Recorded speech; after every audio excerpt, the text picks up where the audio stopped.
Herkese merhaba. Bilkent Üniversitesi Hukukta Kariyer Kulübü olarak fakültemizin başarılı mezunlarını konuk ediyoruz.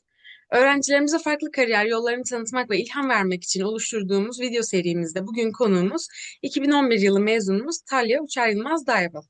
Talya Hocam hoş geldiniz. Davetimizi kabul ettiğiniz için çok teşekkür ederiz. Hoş bulduk İnci. Çok teşekkür ederim ben de davetiniz için. Bu video benim için oldukça anlamlı. Çünkü 3 senenin ardından mezuniyetimle birlikte kulübümüzün YouTube kanalına artık veda ediyorum bu videoyla. Son videomu sizinle paylaşmak benim için çok büyük bir mutluluk. Çünkü benim fakülteye ilk başladığımda Bilkent Hukuk Fakültesindeki ilk günün ilk dersim sizin dersinizdi. Roma hukuku dersiydi. Şimdi mezun olurken yine benim için çok anlamlı bir işe böyle sizinle birlikte noktayı koymak benim için gerçekten çok büyük bir mutluluk. O yüzden çok teşekkür ederim davetimizi kabul ettiğiniz için ayrıca kişisel olarak da. Sizi izleyicilerimize kısaca tanıtmak isterim. Talya Daybal şu anda Hollanda'da Maastricht Üniversitesi'nde akademisyen. Lisans, yüksek lisans ve doktorasını Bilkent'te tamamlayan Talya Daybal, Almanya'da Ludwig Maximilians Üniversitesi'nde ve Max Planck Enstitüsü'nde, İtalya'da Unidroit Enstitüsü'nde, İngiltere'de Oxford Avrupa ve Karşılaştırmalı Hukuk Enstitüsü'nde ve Hollanda'da Amsterdam Üniversitesi'nde çalışmalarda bulunmuş ve Bilkent Üniversitesi'nde, İrlanda'da College Cork Üniversitesi'nde dersler vermiştir. Şimdi de Maastricht Üniversitesi'nde en başta bahsettiğimiz gibi.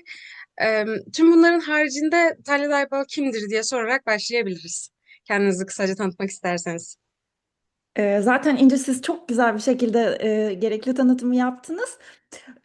Bu kimdir sorusu çok zor bir soru. Sadece belki profesyonel hayatla bağlantılı olarak şunu söyleyebilirim. Meraklı bir insanım. Çok yönlü olmaya çalışan, okumaya, öğrenmeye, yazmaya gayret eden bir insanım. Ben de aslında herkes gibi şu global dünyada, toplumda var olmaya çalışıyorum. Ama sanıyorum ki bu merakım akademik çalışmalarımda da, yazılarımda veya kitaplarıma, makalelerime de yansıyor. O nedenle bu yönümden bahsetmekten hoşlanıyorum.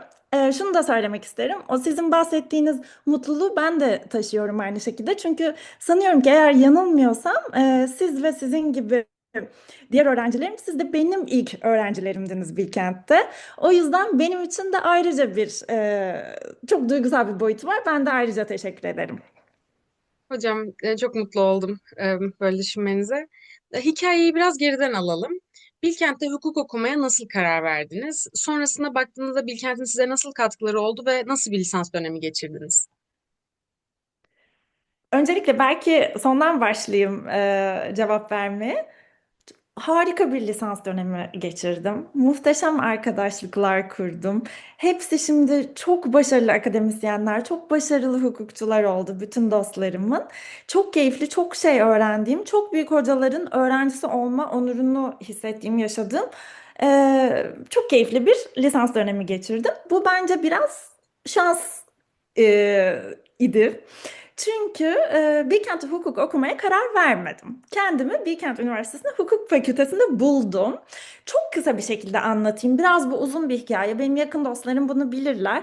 Eğer merak eden arkadaşlarımız da olursa ileride onlara da daha uzun versiyonunu anlatırım. Fakat belki şöyle başlayabilirim. Gene kısaca toparlamak gerekirse. Ben ilkokulda Tevfik Fikret Lisesi diye belki Ankaralı arkadaşlarım bilirler. Frankofon bir ilk okuldan ve ortaokuldan mezun oldum 8 yıllık. O sebeple iyi derecede bir Fransızcam var idi ve hayatım boyunca hep galiba işte Fransa'da vesaire bir farklı bir yerde, farklı bir ülkeyi deneyimleyerek bir üniversite hayatı yaşarım diye planlıyordum, tahmin ediyordum. İlkokul, ortaokul, 8. sınıfın sonrasında o dönem klasik bir otomatik bir moda olarak bir Anadolu liseleri, Anadolu ve Fen liseleri furyası vardı ve sınava girdim ve tesadüfen çok yüksek bir puan aldım. O dönemde yüksek yine puanlı Anadolu liselerinden bir tanesi olan Ankara Atatürk Anadolu Lisesi'ni kazandım. Kazanınca oraya başlamak istedim. Çünkü benim için ayrı bir deneyim olur. Toplumun farklı e, belki yerlerinden, Ankara'nın farklı mahallelerinden, belki Türkiye'nin farklı yerlerinden gelen değişik bir arkadaş çevresi elde ederim. Başka şeyler öğrenirim, yenilikler olur hayatımda diye 3 sene o şekilde eğitimime devam etmek istedim. Bu süreçte de belki şunu söyleyebilirim. Enteresan bir şekilde kariyer yolculuğumda etkili oldu. Benim annem, babam, dedelerim, ailem tıp doktoru idi. Ben öyle bir ailenin içerisinde büyüdüm. Ben de o yüzden hani kendim sürekli tıp fakültesine giderim herhalde diye düşünerek bu hastanelerde büyüyen öyle bir çocuktum yani. Çok herkes doktordu. Ben aynı zamanda Tevfik Fikret'ten aldığım Fransızcayı da lisede devam ettirdim ve benim hedefim bu lise hayatımın neticesinde Fransa'da, hatta Montpellier Üniversitesi'ne tıp fakültesine girmek ve tıp fakültesini bitirmek oldu. Bu hedefim buydu aslında, bir hedefim varsa. O dönemde bunu yapabilmek için ÖSS, ÖSYM bu sınavlardan bir taban puanı almak gerekiyordu. Ben de o taban puanını alabilmek için esasında sınava girdim. E, Beklediğimden yüksek bir not aldım, bir netice elde ettim. Bu süreçte dedim ki yaşım 17-18 bile olmamıştım. Ailemden de ayrılmak, esasında hemen ayrılmak diyelim. Böyle çok çekici gelmedi o anda. Ve dedim ki ben böyle biraz bir kente gideyim. Bir bakayım. Belki mutlu olurum. Nasılsa olmadı, seneye Montpellier'e giderim. Bu sebeple esasında bir kente başladım. Ve hukuk fakültesindeki ilk dönemimde ben burada kalmak istediğime emindim. İlk dönemim, ilk dersim Haluk Hoca'nın dersiydi. Benim de Roma hukuku dersiydi. Ve sonra da medeni hukuk dersleri vardı Ali Erten hocamın. E, En ön sırada böyle kalemimle, kağıdımla deli gibi not alan ve çok hoşuna giden bu işler. Bir öğrenciye dönüştüm ve geriye hiç bakmadım. Fikrimi değiştirmedim. Çok da mutlu bir şekilde hukuk fakültesindeki eğitimime devam ettim. Hocam lisansın ardından akademiye yönelme kararını nasıl verdiniz? Yöneleceğiniz alana karar verirken neler etkili oldu? Çünkü e, o dönem için yani ben de şimdi mezun olmak üzereyim ve hani benimle birlikte mezun olmak üzere olan birçok arkadaşım izliyordur. Yani akademi kararı ve bu akademideki alan seçimi sizin için nasıl gelişti? Karar nasıl verilmeli ve siz o dönem ne yaşadınız? Bu da çok önemli bir soru İnci. Yani bu karar nasıl verilmeli sorusuna cevap verebileceğimi zannetmiyorum. Çünkü tek bir cevabı yok sanıyorum. Herkes için farklı olacaktır. Benim bir kere her şeyden evvel akademide kalma kararım yine çok organik bir şekilde gelişti. Hukuk fakültesinde sıraya oturduğum belki de ilk günden itibaren ben öğrenci olarak kalmak istediğimi biliyordum. Ee, Yani akademide kalmak esasında ömür boyu süren bir öğrencilik. Ben de bu statüyü, bu durumu, bu yolda olma halini galiba çok seviyorum. Çünkü sürekli yeni bir şey öğreniyorsunuz. Ben şu anda mesela sosyolojiye merak sardım. Acayip bir şekilde kendimi bir sosyolog olarak eğitmeye çalışıyorum. Tabii hukuk fakültesi formasyonuyla her ne kadar bu konuda çok disipliner bir başarı göstermiş birisi kadar olamasam da yine de bir şeyler yapabiliyorum ve bunu görmek çok hoşuma gidiyor. Bana inanılmaz bir mutluluk veriyor.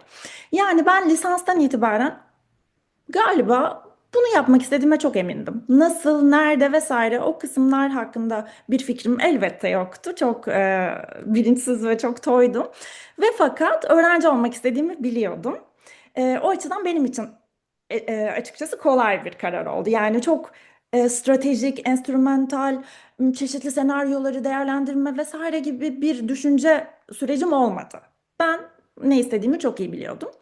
Alan seçimi gerçekten çok önemli. Bu konuda ben çok şanslı olduğumu düşünüyorum.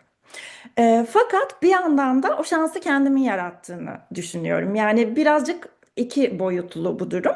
Ben doktoramı Roma hukuk alanında yaptım ama bunu birazcık belki netleştirmek gerekiyor. Çünkü özellikle sizin bahsettiğiniz hani bir sürü yurt dışında çok farklı üniversitelerde, çok farklı enstitülerde, farklı ülkelerde çalışma imkanı bulduğum için bu konuyu da çok gözlemleme imkanı buldum. Ve şunu açıkçası söyleyebilirim. Ben kendimi bir Roma hukukçusu olarak nitelendiremem. Çünkü Avrupa'da bu işi tarihsel olarak çok detaylarıyla yani birincil kaynakları kullanarak, arşivde çalışmalar yaparak yapan Roma hukuku uzmanları, hukuk tarihçileri var. Biz Türkiye'deki Roma hukuku eğitimi esasında çok yönlü, çok interdisipliner, çok temel ve bence çok önemli bir eğitim.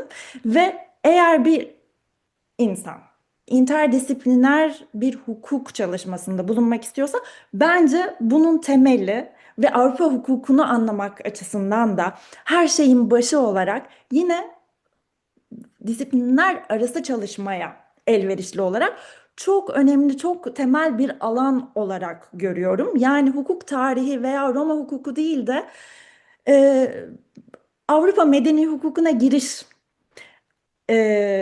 öğrenmemizi sağlayan bir alan olarak gördüm. Ve bu nedenle ben bu alanla akademik çalışmaya giriş yaptığımın için çok mutluyum. Çok büyük faydasını gördüm. Çok teşekkür ederiz hocam. Gerçekten de Roma hukuku böyle çok temel bir alan. Bu dersi de sizden alabilmiş olmak da benim için çok büyük bir mutluluk. Çok teşekkürler. Bilkent'teki doktora tezinizi yine bahsettiniz biraz. Bu Avrupa özel hukukunda iyi niyet ve özel hukuk etiği üzerine yaptığınızı görüyorum. Yine sonraki çalışmalarınızda ve verdiğiniz derslerde de özel hukukun etik yönüyle oldukça fazla ilgilendiğinizi tespit ediyorum. Eğer tespitim doğruysa bu çok yönlü akademik kişiliğinizde kendini tekrar eden bir tema sanırım. Yani etik ve hukukun ilişkisi.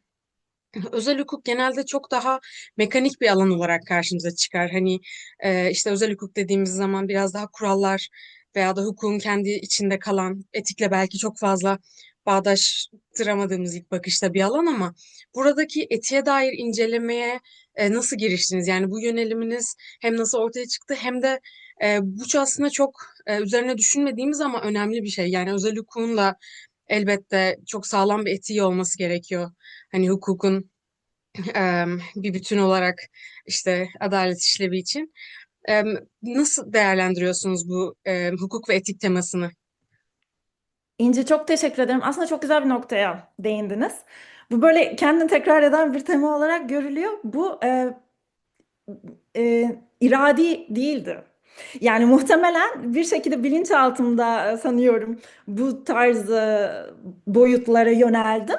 Ama açıkçası benim böyle bir hani şöyle başlayayım böyle devam etsin dediğim bir araştırma ajandam, araştırma programım yoktu. Şimdi dönüp bakınca aslında evet hepsi birbirine çok inanılmaz bir şekilde tamamlıyor ve çok birbirine yakın ve etik belki burada ortak bir patern olarak ortaya çıkıyor. Kesinlikle katılıyorum. Ama bu birazcık organik olarak bu da gerçekleşmiş bir husustu. Doktorumu ben bona fides, dürüstlük kuralı ilkesi üzerine yazdım. Yine tabii ki Roma hukuku ile ilgili bahsettiğimiz hususların devamı niteliğinde olacak ama bu ilkeyi tarih aşırı bir metodla ele almıştım doktora tezimde. Roma hukukunda nasıl ortaya çıktığı, nasıl uygulandığı ve daha sonra tabii ki yüzyıllar süren yeniden bağlamlaştırma neticesinde Avrupa medeni hukuklarına nasıl girdiği. Benim yine başka bir tabii şansım. Haluk Emiroğlu Hoca, Ankara Üniversitesi Hukuk Fakültesinden Nadi Günal Hoca, yine Bilkent Üniversitesi'nden Cengiz Koçhisarlıoğlu hocalarım gibi büyük tabii hocaların desteğiyle, onların gölgesinde ben bu akademik çalışmamı yürütmüş oldum. Ve Haluk Hoca şöyle nitelendirmişti bunu. Bu böyle bir karşılaştırmalı medeni hukuk çalışması yapalım. Böyle oluyor, bu şekilde şekilleniyor diye. Ee, Şu anda tam olarak da esasında bir noktada bunu gerçekleştiriyorum. Karşılaştırmalı hukuk veya tabii ki bu da çok ayrı bir disiplin. Hani disipliner alanlara da girmek istemem. Ve fakat Avrupa özel hukuku denilen bir disiplin de söz konusu ve özellikle benim doktora sonrası yaptığım çalışmalarda siz de bahsettiniz bir yıldan fazla bir süre Amsterdam Üniversitesi'nde bu çalışmamı yürüttüm ve bu Amsterdam Üniversitesi Hukuk Fakültesi'nde Transformatif Özel Hukuk Enstitüsü'nde araştırma yaptım. Bu enstitü esasında özel hukukun sadece örneğin alışveriş ilişkilerinde denkleştirici adalet hususunda bir katkı yapmayıp aynı zamanda sosyal adalet, dağıtıcı adalet, etik gibi bir takım çok mühim toplumsal ve ahlaki roller üstlendiğini savunan araştırmacılarla, hocalarla dolu idi. Tabii ki ben bu hocalarla çalışmaya zaten doktora tezimi yazma sürecinde karar vermiştim. Kitaplarını okudum, makalelerini okudum, hayran olduğum insanlarla bir arada olma imkanı buldum. Tabii ki çok aynı görüşteydim. Bundan çok etkilendim ve sanıyorum bu durumu da içselleştirdim. Aynı zamanda etik bir noktada hayatı da anlamlı kılan bir şey. O yüzden beni hukukçu yapmak isteyen, hukukçu yapmaya iten, bana bu motivasyonu veren, beni yine galiba akademik bir boyut elde etmeye, bir akademik bir yön elde etmeye iten hususta yine bence hukuk ve felsefe ve tabii ki ahlak felsefesi arasındaki temel ilişkiydi. O nedenle bu hususta çalıştığım için yine ayrıca mutluyum.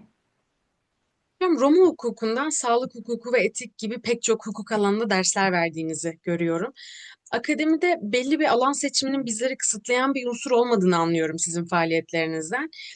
Akademide ilgi duyduğunuz pek çok alanda faaliyet göstermek ve bu çok yönlülük hakkında sizin deneyiminiz nedir? Çok kendine has bir örnek sizin kariyerinizi araştırırken, ben de soruları hazırlarken. Gerçekten pek çok alana ilgi duyuyoruz. Her biriyle ilgilenmek çok büyük bir keyiftir diye tahmin ediyorum. Öyle tabii ki. Yani şöyle bir gerçek var. Keyif almadım, hiçbir alanda çalışmadım. Ben alanlarımı buna göre seçtim. Hangi alana gerçekten ilgi duyuyorsam onları birleştirdim.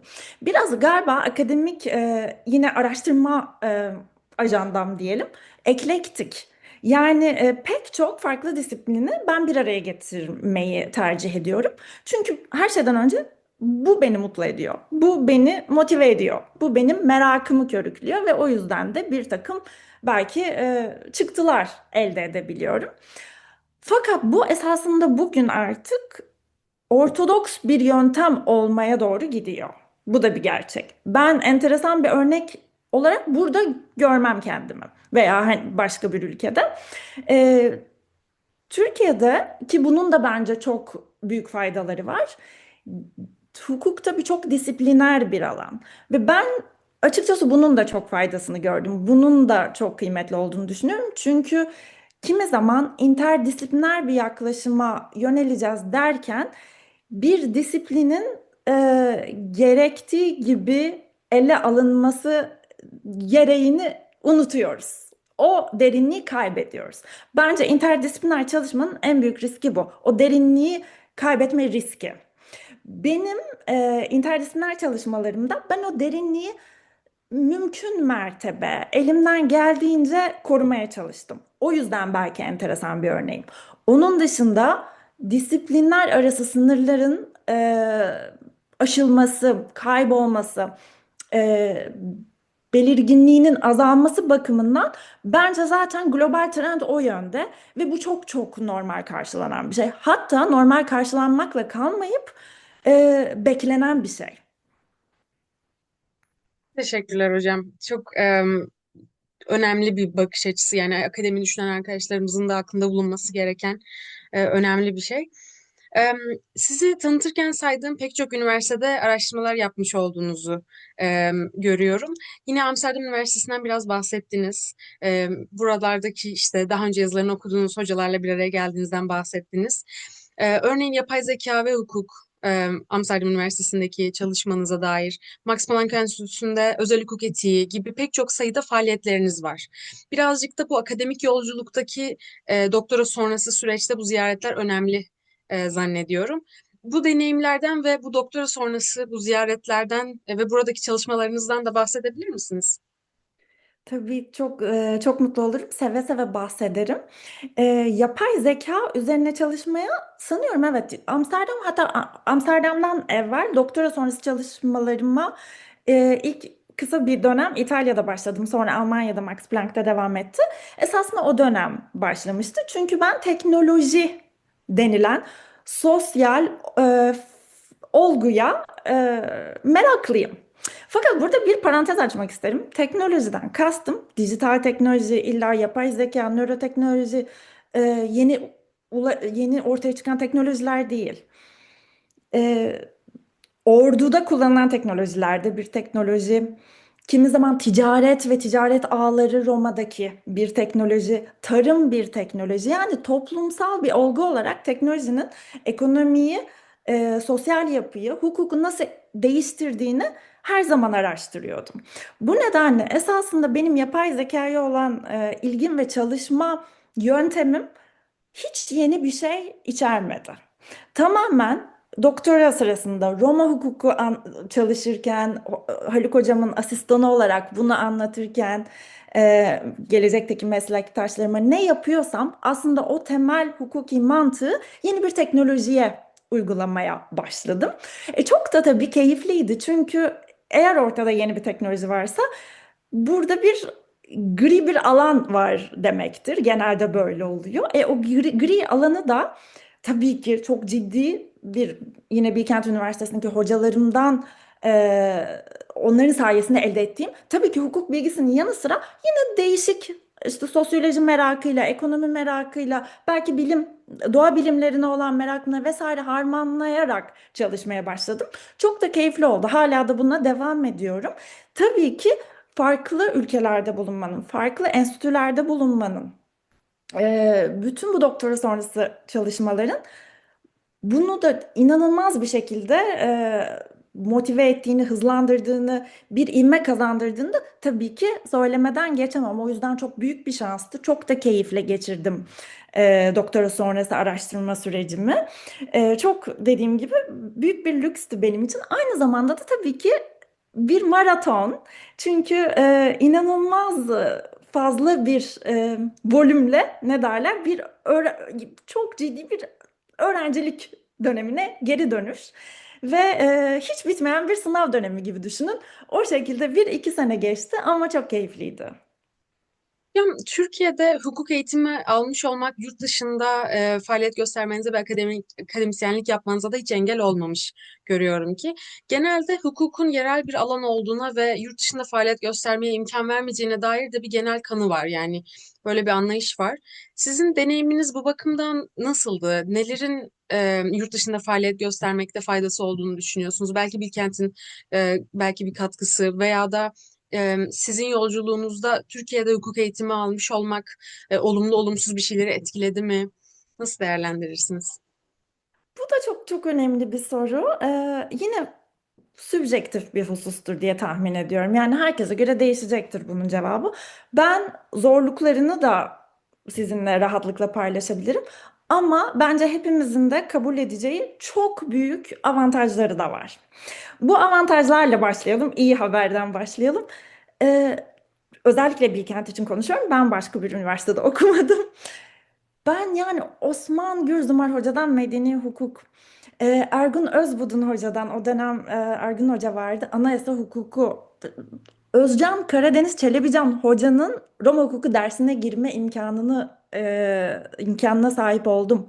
İşte Haluk Hoca'dan Roma hukuku, Turgut Tan Hoca'dan idare hukuku, Lale Sirmen Hoca'dan doktora sırasında çeşitli eşya hukuku dersleri, aynı teminatlar vesaire gibi, yani inanılmaz bir hukuk nosyonuyla mezun oldum. Yani bu hocaların öğrencisi olmak bir kere bence büyük bir şey. Yine tabii ki sayamadığım bir sürü büyük hocam. Bunun faydasını gördüm. Bunun faydasını gerçekten gördüm. Çünkü özellikle yani pek çok yurt dışındaki de pek çok fakültede bu kadar büyük isimlerle birebir iletişim kurma şansı her öğrencinin olmuyor. O nedenle bence bu büyük bir şanstı. Bence eminim ki bütün mezunlar ve bütün şimdiki öğrenciler de yine aynı fikirdedir. Bu bir tanesi. Zorluk derken zorluk demeyelim ve fakat tabii bir takım e, aştığım veya bir şekilde anlatmaya çalıştığım hususlar da oldu. Yani özellikle herkes örneğin Türk Türkiye'nin hukuk sisteminin işte İsviçre hukukundan, medeni hukukun İsviçre hukukundan alındığını, bir kıta Avrupası ülkesi olduğunu, bizim hukuk eğitimimizin ne kadar kaliteli, ne kadar iyi olduğunu bilmeyebiliyor. Bunu anlatmakta tabii ki bir efor, bir enerji, bir şekilde bir e, yatırım isteyen bir şey. O nedenle tabii ki o kadar da kolay bir şey olmadığını söyleyebilirim. Teşekkürler hocam. Çok kapsamlı bir değerlendirme gerçekten. Yani hukukun Türkiye ile Türk hukukuyla sınırlı olmadığını, sonrasında yurt dışında da faaliyet gösterebildiğimizi örneklendirmeniz bakımından sizinle yani deneyimlerinizle e, arkadaşlarımıza bir hani ilham verebildiysek de çok faydalı olmuştur diye düşünüyorum. Hani önemli bir örnek teşkil ettiğiniz için. Hocam şimdi Maastricht Üniversitesi'nde Sağlık, Etik ve Toplum Departmanı'nda dersler vermektesiniz. Bu da yine e, çok önemli bir örnek bence. Okuldan sonra yapılabilecek şeyler bakımından işte beklentileri aşan. Aslında bu hukuk akademisyenlerinin pek çok farklı departman ve fakültede dersler verebilmesi bakımından e, güzel bir örnek. Her zaman pek çok seçenek var aslında. Kariyer yolculuğunda bazı sınırların bizim kendi kendimize koyduğumuz sınırlar olduğunu anlıyorum hikayenizden. Ee, Aynı zamanda nöroteknoloji alanıyla da ilgilendiğinizi görüyorum. Güncel faaliyetlerinizden bahsedebilir misiniz? Evet, yani çok haklısınız. Şu anda ben esasında FHML denilen burada tıp fakültesindeyim. Tıpkı burada mesela nasıl Hacettepe Tıp Fakültesi'nde, Ankara Üniversitesi Tıp Fakültesi'nde çeşitli kürsüler vardır ve bunlardan bir tanesi de deontoloji kürsüsüdür, tıp etiği kürsüsüdür. Şu anda yani ona denk bir konumda olduğumu düşünebiliriz. O sağlık, e, etik ve toplum kürsüsündeyim tıp fakültesi bünyesinde. Çok haklısınız. Tabii ki bir hukukçu hakikaten her yere lazım. Her yerde ders verebilir. Tabii ki şöyle, burada ben tıp hukuku, sağlık hukuku e, ve tıp ve sağlık etiği dersleri veriyorum. Tabii ki diğer başka hususlarda katkıda bulunmuyorum.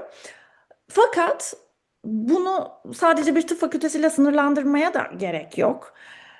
Bir fikri mülkiyet hukuku alanında uzmanlaşmış bir insan çok büyük rahatlıkla bir mühendislik fakültesinde, bir data science bölümünde veya sosyal bilimler fakültesinde bir siyaset bilimiyle bağlantılı olarak alanınıza göre değişecek şekilde bütün akademik birimlerde bir şekilde var olabilir, çalışabilir ve çok da faydalı olur ve bu çift yönlü bir faydadır. Çünkü bizim de esasında diğer disiplinlerden öğreneceğimiz şeyler var. Daha iyi eserler yazabilmek, daha iyi düşünebilmek, daha iyi anlayabilmek için çeşitli o hayattaki olguları. Yani o sebeple ben çok fazla farklı alanlardan uzmanın olduğu bir yerde olmayı çok istedim. Bu benim için esasında istediğim bir şeydi. Ama tabii şöyle de bir gerçek var. Eğer böyle bir diyelim interdisipliner bir fakülte veya bölümdeyseniz şu da güzel oluyor ki hukuk fakültesiyle de yakın bir bağ içerisinde kalmak insanı mutlu ediyor, keyif veriyor. Çünkü ne de olsa tabii ki bir daha derin bir bağ paylaştığınızı hissediyorsunuz hukuk fakültesindeki meslektaşlarınızla. O nedenle o stratejik ilişkiyi de güzel ayarlamak gerekiyor. Ve fakat kesinlikle sınırların olmaması hem bence herkes motive edecek bir husus hem de bir artık bir gerçeklik. Kesinlikle. Yani hikayeniz o kadar yani ilham olan bir hikaye ki hocam. Hani çok fazla mezunumuzu ağırlıyoruz. Gerçekten çok önemli şeylerden bahsettik bugün. Tüm bunların ardından gelecek için planlarınız neler diye sorsam, var mıdır gelecek için planlarınız? Gelecek için esasında nöroteknoloji alanında sizin de bahsettiğiniz gibi İnci Evet. ilerlemeye devam etmeyi planlıyorum. Tabii ki yarın öbür gün kim bilir ne teknolojiler çıkar. Ben de onlara merak, ilgi duymaya başlarım. Belki o alanlara yönelirim. Bilemiyorum ama gelecek için ilk planım bu. Zaten çok özellikle özel hukuk alanından bu nöroteknoloji, bu arada belki ilgilenen arkadaşlar vardır. Gerçekten enteresan bir alan. E, nöro imaging, yani görüntüleme teknolojileri çok eski, aslında 1950'lere dayanıyor. Fakat son zamanlarda inanılmaz bir hızla bir hukuki bir çalışma alanı yaratmaya başladı. Ve genellikle de e, ceza hukukçuları ve insan hakları hukukçuları tarafından ele alınan bir alan olarak başladı. Ben de özel hukukçuları temsilen veya onların kümesinde bir birey olarak esasında bu işin özel hukuk boyutunun altını çizmeye gayret ettim ve bunu yapan ilk esasında grup diyelim. İlk gruptan, en azından ilk kişilerden bir tanesi olarak başladım bu işe. O sebeple bunu devam ettirmek istiyorum. Ben çok güzel bir gelecek görüyorum esasında. Tabii ki riskleri vesaire, zaten o konularda çalışıyoruz. Fakat iyi bir çalışma alanı olduğuna inanıyorum. Ve bunu yapmak isterim. Onun dışında, dediğim gibi, ben bu aralar kendimi sosyoloji alanında geliştirmeye çalışıyorum. Yine öğrenmeye, okumaya, bir şekilde yeni bir şapka daha elde etmeye devam etmeyi planlıyorum. Umarım güzel öğrenciler yetiştiririm, güzel meslektaşlar sahibi olurum, iyi bir insan olarak hatırlanırım, güzel asistanlarım olur. Bir şekilde çizdiğim demeyeyim ama kendimi bulduğum yolda devam etmeyi ve güzellikle, etik değerlerle, haysiyetle devam etmeyi planlıyorum. Hocam, tüm bunların, bugün konuştuğumuz tüm hususların hepsi ayrı ayrı çok zor başarılabilecek şeyler. Son olarak sizce siz tüm bunları nasıl başardınız ve böyle büyük hayalleri olan, sizin gibi bir kariyer yolundan devam etmeyi uman arkadaşlarımıza tavsiyeleriniz neler olur?